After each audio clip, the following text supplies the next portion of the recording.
Thanks for tuning in to Arirang's Within the Frame. I'm Han Da-eun in Seoul. Nearly a year after the October 7th Hamas attack triggered the Gaza war, Israel has now set its sights on other Iran-backed enemies in the region. Amid escalating clashes with Hezbollah, Israel has killed the leader of the militant group, Hassan Nasrallah, and conducted its first reported airstrike on central Beirut. And the country is widening its assault to the Houthis, striking their military facilities in Yemen. Is Israel aiming for a new order in the Middle East? Would the U.S. be able to put the brakes on Israeli Prime Minister Benjamin Netanyahu? What does mounting tensions in the Middle East mean to global security? For some clues, we turn to Paik Seunghoon, researcher at the Institute of Middle East Studies. Thank you so much for joining us. Thank you for having me within the frame. And joining us from Doha is Mehran Kamrava, professor of government at Georgetown University in Qatar. Welcome to the program. Thank you. It's good to be here. All right, Professor Kamrava, let's kick things off with you. So Hezbollah confirmed its leader, Hassan Nasrallah, was killed in an Israeli airstrike. Who was Nasrallah, and what does his death mean to the ongoing Israel-Hezbollah conflict? Nasrallah was a master tactician.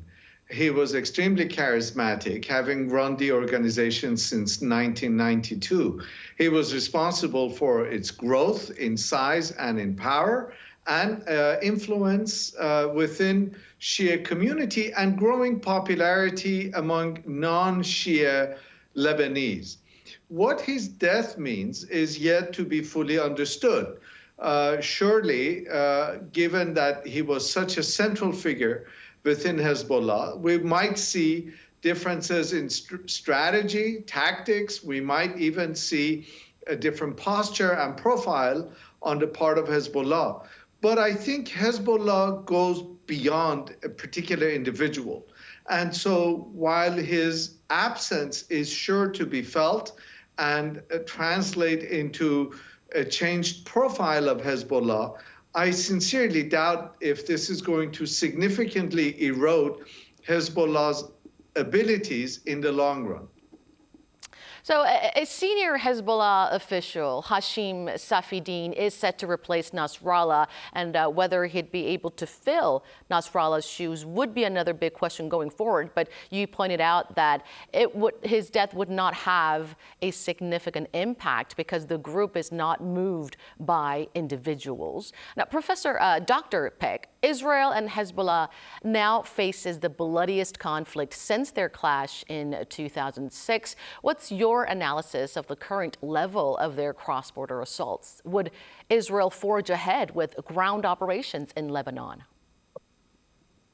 The Israel Defense Forces have been executing successful airstrike across Lebanon since the 25th of this month. And from 23rd, under the code name Operation Arrow to the North, Israel airstrike have resulted in the death of Hezbollah's leaders, Hassan Nasrallah and Ali Karaki, the top Hezbollah leadership. But in order to end its war against Hamas, as the IDF had proclaimed, sending a limited ground forces is a possibility, because since there's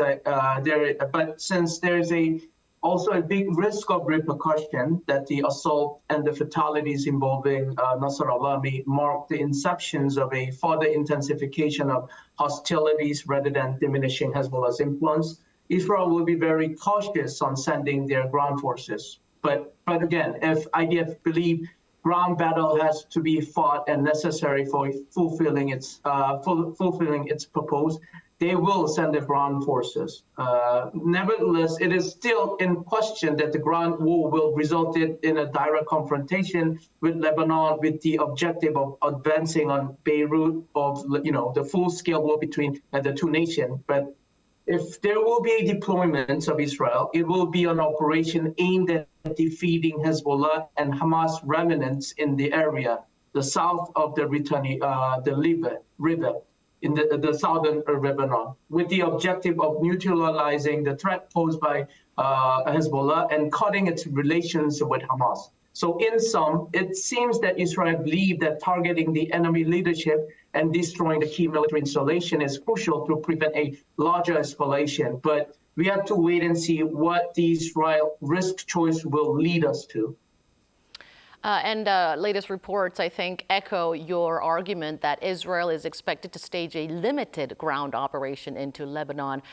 Israeli officials have claimed that the potential ground operation will aim to establish a security buffer zone in southern Lebanon. So we'll see how things pan out from here. And Dr. Paik, what exactly is the Hezbollah group? Tell us in detail about it and also give us a comparison of their military and weapons capabilities with those of Israel.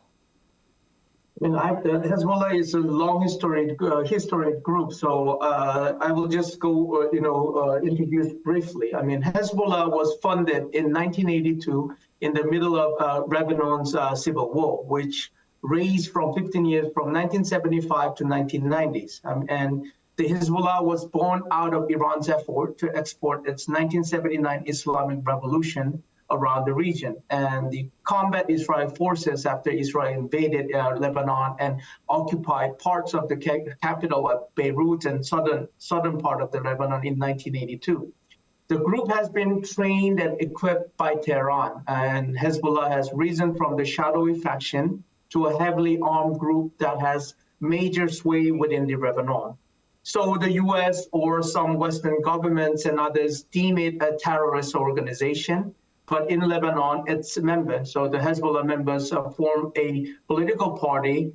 So they have won the government and have dozens of MPs in parliament. After the 2022 election, and on election before that, they have formed majority ruling party, successfully form a coalition government. So, like what you said, Hezbollah is one of the most heavily armed non-state group in the world that has a high-tech weapon capability, include precision rockets, ballistic missile, and drones. And it has a range that can hit all parts of Israel. So Hezbollah military capabilities have notably grown since its last war with Israel in 2006. So military analysis estimate Hezbollah to have between 3,000 and 5,000 the ground force troops, but earlier this year, its leader Nasrallah claimed it has more than 100,000 fighters and reservists, and the group is also believed to possess between 1,200,000 to 200,000 rockets and missiles, including the ballistic missile. So they are one of the biggest threat that Israel possesses, which are close, they close adjacent the border against them. So the Hezbollah is the biggest threat to Israel in current time. So Hezbollah is backed by Iran. It has been in conflict with Israel over the past few decades and is believed to be one of the most powerful paramilitary forces in the Middle East. Now, Professor Kamrava, the U.S. and European allies had proposed a 3-week ceasefire deal, but Netanyahu said he didn't agree to anything, ordering Israeli forces to continue fighting with full force. Give us more details about the ceasefire proposal and why is Israel against it? And what is Hezbollah's stance? There are a number of factors at play here. First and foremost, American foreign policy has not only been dysfunctional and paralyzed, in many ways it has been an enabler of Israel's war in Gaza and now in Lebanon. We now know that Israel used 2,000-pound bombs in killing Nasrallah that were supplied by the United States. So it's for the U.S. to talk about a ceasefire is less than genuine and somewhat disingenuous. So that's one factor. There's no pressure on Netanyahu. The other factor is that Netanyahu has been emboldened, and now his popularity is once again at a peak at home. He was emboldened by the killing of Hania in Tehran. He was emboldened by the pager explosion in Beirut. The following day, we had the walkie-talkies exploding. And now, of course, Hassan Nasrallah has been killed. So going from one victory to another has emboldened Netanyahu to the point that he sees no strategic gain or no reason to engage in a ceasefire. And of course, the other factor to keep in mind is that if he were to agree to a ceasefire, his own political career would be in mortal danger. Remember that prior to the outbreak of October 7 of last year, there were weekly protests and demonstrations against Netanyahu and his cabinet. And so for him to kind of agree to any form of ceasefire at a time when he feels that he's got the upper hand against his main adversaries would be tantamount to political suicide. He doesn't see any need to stop the rampage. Professor Kamrava, you mentioned briefly about Netanyahu's motives. Let's take a deeper look at that. Just days after killing Nasrallah, Israel launched a wave of airstrikes targeting Houthi military facilities in Yemen. Why is Israel targeting the Houthis amidst their ongoing fight against Hezbollah? What are Netanyahu's likely motives here? Well, there are two primary motives. One is revenge. Officially, Israel says that it hit the Houthis in retaliation for Houthi attacks and rocket attacks on Israel. But the bigger plan that Netanyahu has, one that Iran has actually alluded to in the form of a presidential speech, is that it is trying steadily to draw Iran into the conflict. And Israel sees that if Iran were to become actively involved in the conflict, not through its proxies, but directly, then the United States would become involved. And that, as I just mentioned, would be only to Netanyahu's advantage. So an expansion and continuation of the war beyond Gaza and now beyond southern Lebanon is to Netanyahu's strategic advantage, and that is what he's aiming to do. You mentioned that Netanyahu, one of his motives is to draw Iran into the war. Now, Dr. Paik, all eyes are now on Iran's next move, while it has vowed revenge for the removal of Nasrallah. What options does Iran have at the moment? What are some possible scenarios of Iran's retaliation? Iran has continued to exercise their restraint, even Israel continue on its military operation against Hezbollah, but it is reaching its limit. I mean, killing of Hassan Nasrallah will not be without effect in accelerating the Iran's response. So if it becomes clearer to Iran that Hezbollah actually cannot defend itself, following the bombing in Beirut and further military engagement of Israel to Lebanon territories, then the Iranian justification for staying out of war is no longer valid. Iran cannot just stay in shadow. But full-scale war, such as Iran sending its ground forces to Israel or Lebanon, is highly unlikely.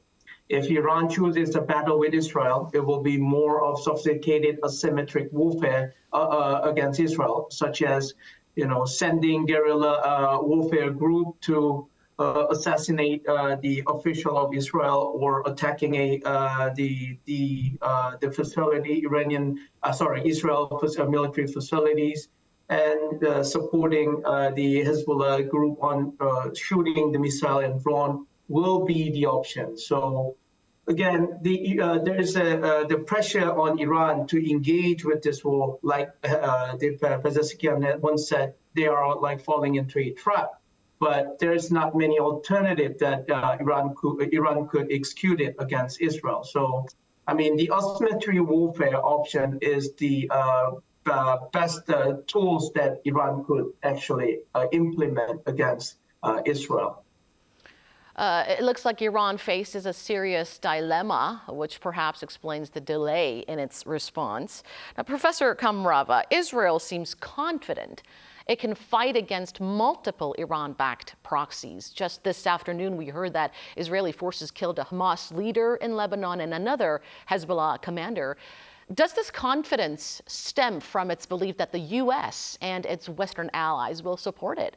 And how might Washington navigate the various conflicts in the Middle East moving forward? We have seen foreign policy paralysis out of Washington. The president of the U.S. is a lame duck president. There's a very bitter and divisive presidential campaign. We've seen unprecedented levels of political violence in this presidential campaign. Just yesterday, Donald Trump said he's afraid and his life is in danger as he was campaigning. So there is uncharacteristic tumult in the United States. And so Netanyahu has actually read the tea leaves and has figured that the United States is not going to put any kind of pressure or limitations on him. And we've seen that in terms of the way that he's conducted himself. So the West, U.S. Supplies the overwhelming majority of Israeli weapons. Whatever doesn't come from Israel, doesn't come from the U.S., comes from Germany, a country in which you're banned from using the word genocide. So the West is firmly on Israel's corner, and it is unlikely so far. For the last year, we have seen absolutely zero pressure coming from the West on Israel, as we've seen a genocide unfold before our eyes, and I sincerely doubt we'll see it moving forward. And before we let you go, Dr. Paik, some experts say the Middle East conflict highlights the critical importance of a robust South Korea-U.S. alliance in the event of contingencies. What are your thoughts on this perspective, and what other lessons can Korea draw from the ongoing wars in the Middle East? Okay, if we are to seek a lesson from recent Middle East conflict, the conflict underscores how regional instabilities, when left unchecked, can quickly escalate it and draw into a long and massive warfare.